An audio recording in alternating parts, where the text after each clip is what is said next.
Kinabukasan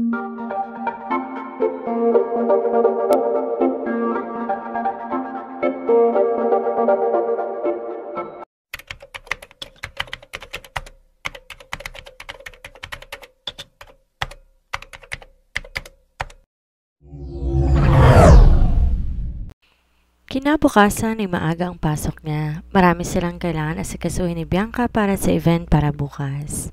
Ngayon din ang araw ng alis si Damian papuntang Singapore na may biglang pumasok na gwapong lalaki. Namumukhaan niya ito. Ito ang pinsan ni Damian na si Alan Jade Montemayor. Hi, I'm looking for Damian. Is he here? Seryosong tanong nito. Napamaang siya sa kagwapuhan nito. I'm sorry sir but he's not here. He just flew to Singapore for 3 days. Agad naman tong tumango at nagpasalamat bago umalis. Nang mapansin na malungkot na itsura ni Bianca, Uy girl, may problema ka? Taas kilay na tanong niya rito. Agad naman itong umiling. Wala. Nagkibit balikat na lang siya. Buong araw silang busy ni Bianca at halos hindi na nag-uusap.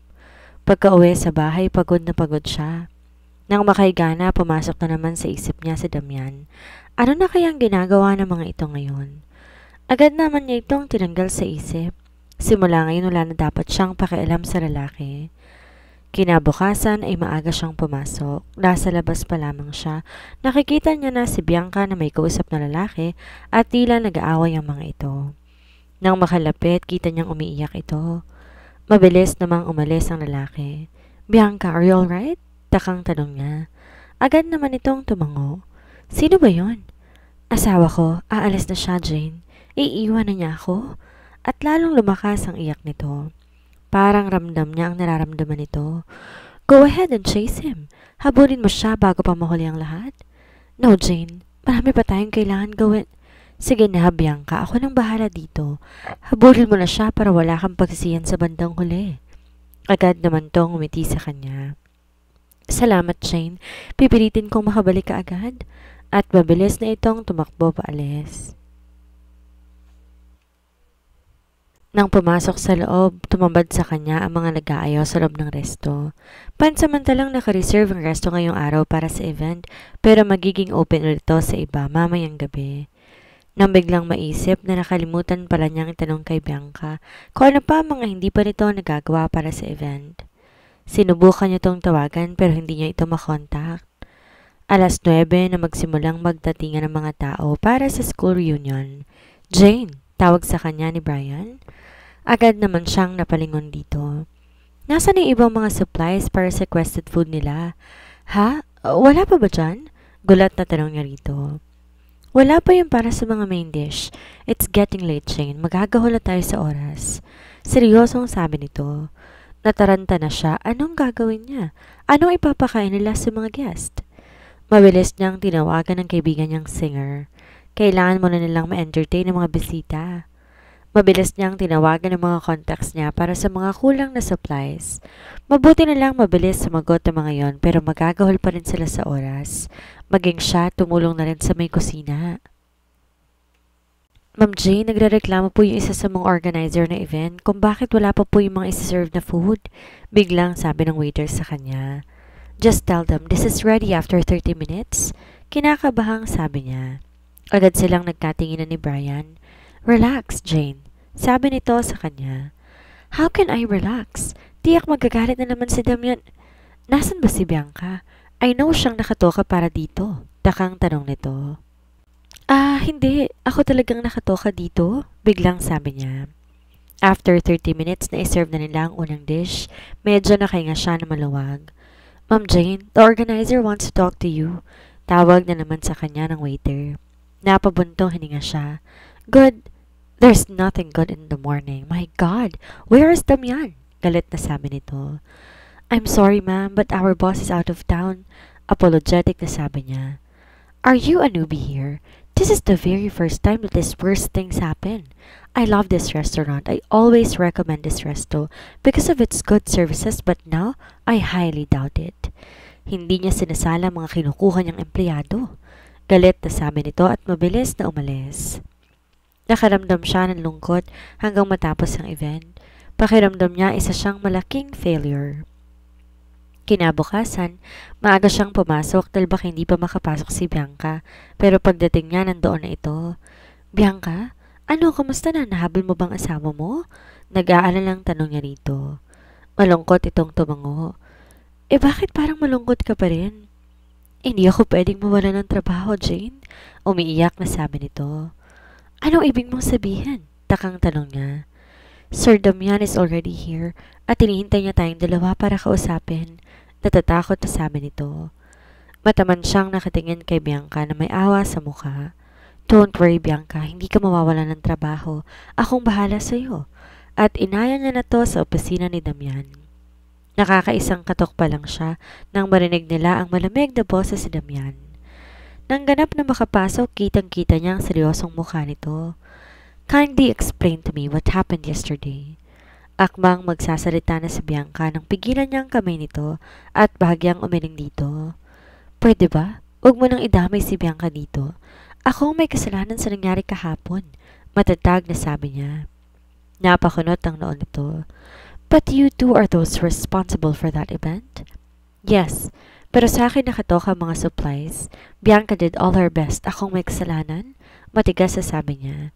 Pero Jane, you may now leave, Bianca. And Jane, stay here.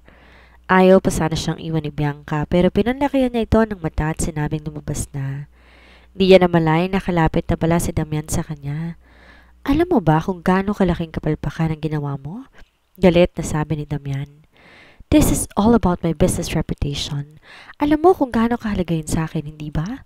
Agad siyang napayoko. Sorry, hindi ko sinasadya. Hindi mo sinasadya? O hindi mo talaga ginawa na maayos ang trabaho mo? Damian, please, hindi ko. Sa bagay, what would I expect? A happy-go-lucky brat like you. You don't know anything, galit na sabi niya. Really? At naglakad ng papalapit sa kanya. Siya naman ay paorong ng paorong. Naramdaman na lang niya ang malamig na padera sa may likuran niya. Sayang lang ang pinapasweldo ko sa'yo. Maybe this is a good reason for mom para tanggalin ka. Mas marami pang mas deserving na tao dyan sa posisyon mo. Alam na alam ko na nasa una pa lang ganito na ang mangyayari. Wala ka naman talagang balak seryosohin ng trabaho dito, hindi ba? Ramdam niya ang galit sa boses nito. Ginagawa ko naman ang lahat. Pero puro kamalian ko lang nakikita mo. You want to fire me? Go ahead. Fire me for all I care. Sawang-sawa na ako sa ugali mo. Galit na rin na sabi niya. Kita niyang amusement sa mukha nito. Really? Sawang-sawa ka na sa ugali ko dahil ano? May nakita ka ng bagong ipapalit na lalaki sa akin? Oo, kayang-kaya kitang paltan. Kahit ilang lalaki pa, hindi ka malaking kawalan. Hindi ko nga alam kung ba't ako nagtitiis dyan sa masamang ugali mo. Kita niya ang galit sa mga mata nito. Palitan mo kung kaya mo. At mabilis siya nitong siniil ng mainit na halik. Akmang manlalaban siya nang hinuli nitong magkabila niyang mga kamay at hinawakan. Ilang sandali lang natagpuan niya ang sariling tumutugon sa maalam nitong mga halik. Nang bigla siya nitong bitawan, kitang-kita niya ang ngisi sa mga labi nito. Kayang palitan, ha? You may now leave. At tinalikuran na siya. Mabilis siyang naglakad at tumarap dito. Ganon-ganon na lang yon. Hinalikan mo ako kapag gusto mo akong halikan? Inis na sabi niya. Don't tell me wala pa ibang nakakahalik sa'yo aside from me. Taas kilay na tanong nito. Of course not. Marami na akong nahalikan at marami na rin nakahalik sa akin. Bakit sa tingin mo ikaw lang? Get out before I lose my temper. Galit na sabi nito. Tinitigan niya lang to ng matagal at inismeran bago tuluyang lumabas. Jane, anong nangyari? Napagalitan ka ba ni sir? Nag-aalalang tanong ni Bianca pagkalabas niya. Hindi naman gaano, Bianca. Don't worry, okay na. Ngiti niya rito. Nawala ang inis niya rito nang malaman na wala naman pala itong gusto kay Damian at isa pa, mukhang mahal naman ito ang asawa nito. Lunch break nila noon, ipagluto sila ni Brian ng masarap tanghalian.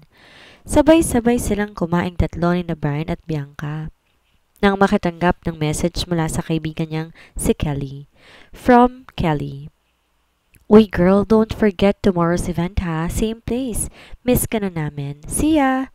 Mabilis naman siyang nag-reply at sinabing pupunta na siya. Off din kasi niya bukas at miss na niya ang mga kaibigan niya. Kinabukasan, buong araw siyang nakatulog. Tiyak mapupuyat siya mamayang gabi dahil tiyak niyang mahabang inuman yon. Alas 8 na nagsimula siyang magbihis. Isang fitted dressed bodycon dress ang suot niya na hanggang kalhati lang nakita niyang haba. Nilugay niya ang brownish niyang buhok. Perfect na perfect din ang tabas ito sa may dibdib, exposing her perfectly shaped tits. Mag-aalas 10 na makarating sa bar ng boyfriend ni Kelly. Birthday ngayon ni Ralph na kaibigan din ni Damian. Speaking of Damian, ayaw niya itong isipin at ayaw niya muna itong makita. Oh, the goddess is already here, sabi ni Kelly nang makita siya. Nandun din iba pa niyang mga kaibigan. Agad siyang nakipagbeso-beso sa mga ito. Happy birthday, Ralph! I'm sorry I was late. Thank you, and it's fine, ngiti nito. By the way, kanina ka pa hinihintay nitong kaibigan namin. Gusto ka raw niyang makilala. Baling ni Ralph sa tabi nito. Kita niya ang isang gwapong lalaki na malaki ang ngiti sa kanya. A typical boy next door. Sa tabi naman ito ay ang seryosong tingin ni Damian sa kanya pero hindi niya ito pinapansin. Oh, hi! Ngiti niya rito. Agad naman itong tumayo. Hello, Jane, right? I'm Miguel. Nice to finally meet you. Ngiti nito at inilahad ang isang palad. Agad naman niya itong tinanggap. Yes, nice to meet you too. Ngiti niya. O kailangan magkatabi kayo para naman magkakilala kayong mabuti. Hindi ba bro? Alas ka ni Ralph sa kanya. Sumigunda naman ng mga kaibigan niya. Wala siyang nagawa ng piliting paupuin sa gitna ni Miguel at Damian. Ramdam niya ang init ng katawan ni Damian na aksidenteng matamaan ng braso niya ang isang braso nito. Nag-umpisa na ang maingay na kwentuhan, may kantahan at sayawan. Pagkaraan ng halos ilang oras, unti-unti na siyang nalalasing. Nakakaramdam na rin siya ng ibayong init. Are you okay? Alalang tanong ni Miguel sa kanya. Agad naman siyang tumango. Yes, thank you. Agad niyang kinuha ang manipis niyang ponytail at tinali pataas ang buhok niya. Lalong na-emphasize ang maputi niyang batok at leeg at lalong nahantad ang nagmamalaki niyang mga dibdib. Damn it! Ibaba mo nga yung buhok mo? Matigas na bulong sa kanya ni Damian. Hindi niya to pinansin at nakipag-cheers pa kay Miguel. Pero bakit para nag-iinit ang pakiramdam niya kahit naka-aircon naman ang lugar na yon? Napansin ni Miguel ang tila pag-iba ng nararamdaman niya. Are you okay, Jane? Wait, kailangan ko lang pumunta ng restroom. At mabilisan ang tatayo nang biglang nahilo. Mabilis naman siyang nahawakan ni Miguel sa may bewang. Back off! Ako nang bahala sa kanya. Madilim ang mukhang sabi ni Damian at tinawakan na siya palabas ng VIP room. Nang nasa labas pa lamang ay gusto niya nang tanggalin ang suot niyang damit. Parang init na siya na hindi niya maintindihan. Akmang tatanggalin niya ang strap ng damit niya nang pigilan ni Damian. Damn, Jane, what are you doing? It's hot, Damian. I feel hot. Agad naman siya nitong hinawakan at mabilis na inilabas. Agad niyang binaba ang strap ng suot niyang dress nang nasa loob na sila ng sasakyan. Agad itong tinaas si Damian. Damian, I feel hot. Lakasan mo naman yung aircon, please. Mabilis nitong nilaksan ang aircon ng kotse pero ganun pa rin. Mabilis itong pinaharurot ang kotse at dinala siya sa kondo nito. Mabilis siya nitong hinila papuntang banyo at pinuksan ang cold shower. Bahagya siyang nahimasmasan pero sobrang init pa rin ang pakiramdam niya kaya tuluyan na niyang hinubad ang suot niyang basang-basang dress. Jane! At tinawakan ni Damian at pinipigilan ng akma niyang tatanggalin ang suot niyang panloob. Damian, don't touch me! Sobrang init! Ano bang nangyayari sa'yo? Did you take a sex drug? Gulat na sabi nito. Agad naman siyang nagulat. Did she? Naalala niyang may binigay na baso sa kanya si Miguel at doon siya nag-umpisang mahilo at mag-init. Damian, what should I do? I feel hot. Nag-aalalang sabi niya at mabilis sinubad ang bra na suot niya. Agad nag-iwas ng tingin si Damian at napamura ng malutong. Mabilis din niyang tinanggal ang huling saplot niya at lalong nilakasan ng shower. Damian! Hila niya sa braso nito pero hindi ito tumitinag. Please look at me. It feels so damn hot. Nang tumingin to sa kanya, kita niyang paghanga sa mata nito. Kiss me, Damian. Please. I beg you to kiss me. At mabilis na hinila niya ito at hinalikan. Pareho na silang basang-basa sa lakas ng shower. Mabilis sinunod ni Damian ang bawat pinapagawa niya. I love you, Damian. Bulong na sabi niya sa kabilang tenga ng lalaki. Doon naman ito tila biglang napahinto, para nagising at biglang nanlamig. After a few hours, the drug effect will subside. Diyan ka muna sa banyo hanggang mahimasmasan ka. Lalakasan ko yung aircon sa may kwarto. At takmang aalis to nang pigilan niya. Why? Why did you stop? Please, Damian, I want it. I want to feel you inside me, please. Pagmamakaawa niya rito. You're not on your normal state of mind. Ayoko na may pagsisiyan ka sa bandang huli, Jane. At mabilis na siya nitong iniwan. Pero hindi siya matahimik. Di niya kayang ipaliwanag ang nararamdaman. Kailangan niyang mailabas ang init na yon. Mabilis siyang nagtapis ng tuwalya nang di man lang pinupunasan ng sarili. Nakaramdam siya ng lamig na makarating sa kwarto. Akmang lalabas na siya na makita niya si Damian. Jane, where are you going? Galit na sita nito sa kanya. Wala ka nang pakailam. Nandidiri ka ba sa akin kaya ayaw mo akong galawin? Then I will find someone na po pwedeng magpalabas itong init na nararamdaman ko. Inis na sabi niya at mabilis sinawakan ang doorknob ng kwarto nito. Jane, are you crazy? Do you think that this is just some itch that needs to be scratched? Mabilis siyang tumayo sa kama at tinanggalan na kapulupot na tuwalya sa katawan niya. Yes, I need to be scratched. I want to release this burning desire inside of me. Hindi mo naman ako type, diba? Kayaan mo na lang kung ipakamo to sa iba. At takmang lalagpasan niya ito nang hilahin siya nito sa isang braso. Damn you, stubborn woman. Is that what you want? Then wag mo akong sisisihin kapag nasa tamang pag-iisip ka na. At mabilis siyang itinulak nito sa may kama. Mabilis siya nitong kinababawan at madaing hinalikan sa may labi. Halos mapugto na ang kanyang hininga. Kinabukasan na magmulat ng mga mata, sobrang sakit ng ulo niya na parang binibiyak.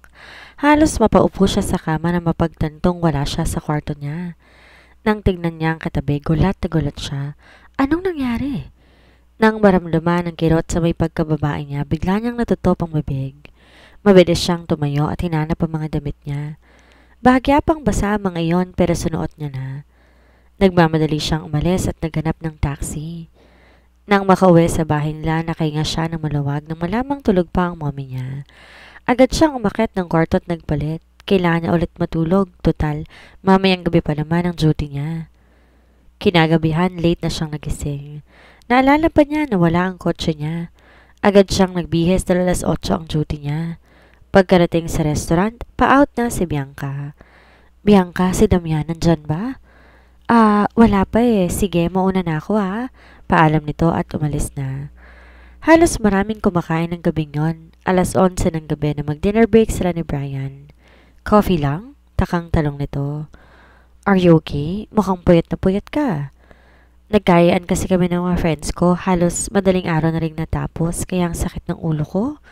At biglang pumasok sa isip niya ang nangyari kagabi. Hindi niya maalala ng buo pero sigurado siya may nangyari sa kanila ni Damian. Nagulat siya nang tumayo ito. Nagpunta sa may likod niya at minasahe ang ulo niya. Brian, hindi mo na kailangan gawin yan. Pigil na rito. No, I insist. Just relax, okay? Nang bigla nilang makita si Damian na papasok ng opisina nito at padabog na iyong binilya pasara. Malungkot siyang napabuntong hininga nang biglang maalala ang katangahang ginawa. Naisuko niya ang sarili niya sa taong na hindi man lang siya magawang magustuhan. Alas 4 ng umagang out niya at parang ayaw niya pang umuwi dahil wala naman ang kotse niya. Siguro magpapalipas siya ng ilang oras sa restaurant hanggang sumikat ang araw. Jane, hindi ka pa ba uuwi? Takang tanong ni Brian. Agad siyang umiling. Hindi pa. Sige, mauna ka na. Ingat ka. Ngiti niya rito. Thank you, Jane. Take care too. Nang makaalis to, umupo siya sa sulok ng restaurant. From unknown number. Go to my office now. Basa niya sa cellphone na may mag-text. Maybe it's Damian. Ano kayang sasabihin nito? Mabilis siyang kumatok at pumasok. Seryoso tong nakatingin sa pinto at para talagang hinihintay siya. How are you feeling? Are you okay now? Dahan-dahan siyang tumango. At mahabang katahimikan ng namayani sa loob ng opisina nito. Wala na po ba kayong sasabihin? Lalabas na po ako. Seryosong sabi niya rito. About what happened? Huwag mo nang isipin yon, I don't mind. That's perfectly fine with me. Isa pa, kasalanan ko rin naman yun eh. Hindi ako maghahabol ko, yun ang iniisip mo. Sa panahon ngayon, hindi na isyang virginity na isang babae. Mariing sabi niya. Mabuti naman kung ganon. Mas maganda nang nagkakalinawan tayo. Titig nito sa mata niya. Ah, sige po, lalabas na po ako. At mabilis nang lumabas. Tumakbo siya papuntang parking lot at doon nagsimulang umiyak. Tama na, Jane. Marino naman ng lahat na kahit nakuha niyang virginity mo, hindi ka pa rin niya magugustuhan. Maybe ito na ang tamang pagkakataon para mamulat ka at isuko ng lahat-lahat ng nararamdaman mo para kay Damian. After more than 15 years na sinayang niya sa paghabol-habol sa lalaki, matatauhan na siya sa kabaliwan niya. Malungkot siyang tumayo. Nagsimulang maglakad palayo habang wala sa sariling umiiyak. Pero di niya namalayan nakatanaw lang sa kanya si Damian mula sa malayo. Mabilis na lumipas ang isang linggo. Isang linggo na rin pala niyang pilit iniiwasan si Damian. Hindi niya to kayang makita o makausap man lang. Balak na rin niyang umalis sa restaurant. Abala sila ngayon ni Bianca sa team building nila bukas ang 3 araw sa isang private resort.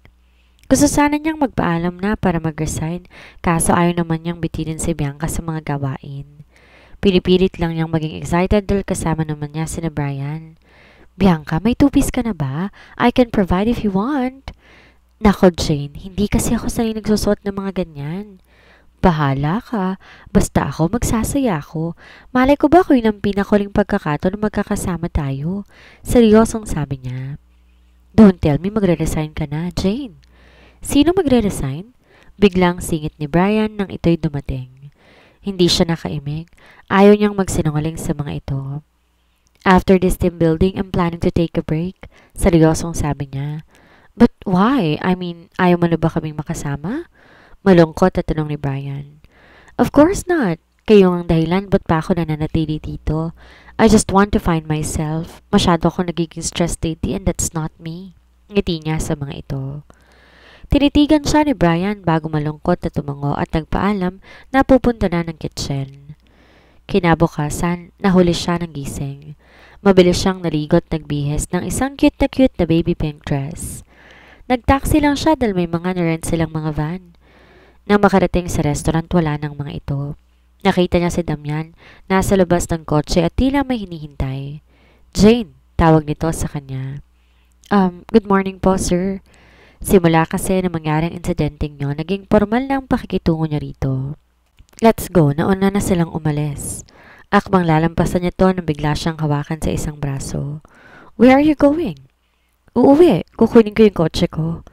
No need, isasabay na kita. At mabilis siya nitong hinila papunta sa loob ng sasakyan nito. Wala siyang nagawa kundi mapabuntong hininga na lamang. Are you hungry? Do you need some drink? Tanong nito sa kanya habang nagmamaneho to. No. Ramdam niyang tinititigan siya nito bago umiling. As much as possible, ayaw niya itong makiusap. Sisimulan niya ang process ng pag-move on. Pinili niyang kunin ang earphone niya at makinig ng music. Halos ilang oras na naging bahay nila at nakarating din sila sa kanilang destinasyon. Napamangha siya, napakalinis ng paligid. Asul na asul ang dagat at merong white sand. Marami ring kwarto sa resort na yon at may malaking swimming pool sa loob. Magkasama sila ni Bianca sa kwarto na may 2 double bed. Ang ganda naman dito, tamang-tama para makapag-relax. Ngiti niya habang sinasamyo ang malakas na hangin. Sumabay ka ba kay sir? Tanong ni Bianca. Agad siyang napasimangot. Oo, dahil bigla niyo rin lang akong iniwan. Nakapout na sabi niya. Nagulat nga rin kami na bigla niya na kaming paalisin kahit alam niyang wala ka pa. Seryosong sabi nito.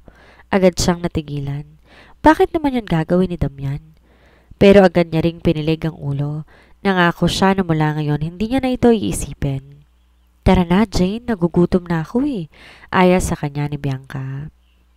Pagkatapos magdasal, nagsimula na silang kumain dahil pagkatapos nun, sisimulan na nila ang mga activities nila. Pagkalipas na 1 oras, tinipon na nila ni Bianca ang mga kasama. Nagsimula na ang mga inihanda nilang mga palaro.